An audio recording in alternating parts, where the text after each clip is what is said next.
যে ধোঁকা দেয় সে হয়তো চালাক হতে পারে, তবে যে ধোঁকা খায় সে কখনোই বোকা নয়, সে বিশ্বাসী।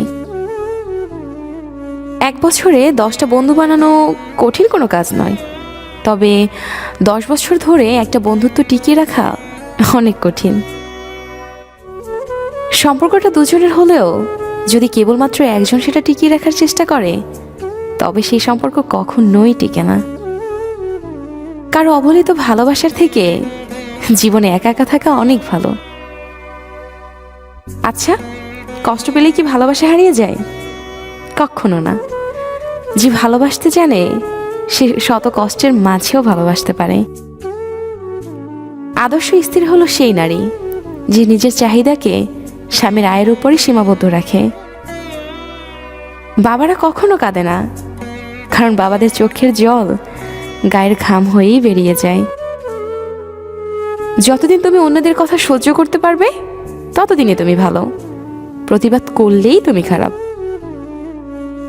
যদি তুমি গরিব হও তবে তোমার কাছের মানুষগুলো তোমাকে অবহেলা করবে, আর যদি তুমি ধনী হও তাহলে তোমার দুঃসম্পর্কের আত্মীয়রা তোমার দিন দুপুরে খোঁজ নেবে। উদ্দেশ্য ছাড়া কেউ কখনোই কাছে আসে না, স্বার্থ ছাড়া কেউ কাউকে ভালোবাসে না। নিজেকে এমনভাবে সাজিয়ে নাও যেন তোমাকে একা করে চলে যাওয়া মানুষগুলো তোমাকে দেখেই একদিন আফসোস করে। জীবনের সবচেয়ে বড় সারপ্রাইজ হলো মৃত্যু। হঠাৎ একদিন চলে আসবে আর সবাইকে চমকে দিবে। যার কাছে সম্পর্কের মূল্য সব থেকে বেশি, সে সব সময় আগে সরি বলে। ভালোবাসা সবার প্রতি আসে না, আবার যার প্রতি আসে সে মূল্য বোঝে না। যাদের মনে মায়া বেশি তাদের জীবনে কষ্টটাও একটু বেশি। কাউকে কখনো খুব বেশি আপন ভাবা ঠিক না, কারণ আপন মানুষগুলি কষ্টের কারণ হয়ে দাঁড়ায়। না পাওয়ার ব্যথার থেকে পেয়ে হারানোর ব্যথাটা একটু বেশিই হয়। মূল্যটা সবাই বোঝে, তবে হারিয়ে ফেলার পর।